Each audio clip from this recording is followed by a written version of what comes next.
I've been sculpting now for over 28 years, and everything I've ever created as a sculptor and piece builder, both in my community and in the world, has led me to this HOLOS design. It's wonderful.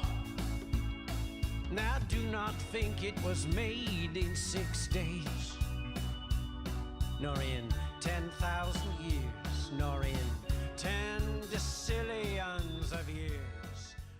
Out of all these sculptures, HOLOS emerged as a unifying symbol for peace, a rejuvenator of hope for humanity. The design transcends language, religion, politics, and other man-made divisions. I started producing the HOLOS design in stone and glass with the idea that it would be a great public art sculpture in metal. I designed HOLOS pendants using the latest technology of 3D printing to raise money for public art. I found people loved this design, and wearing their HOLOS, they felt rejuvenated, uplifted, and connected.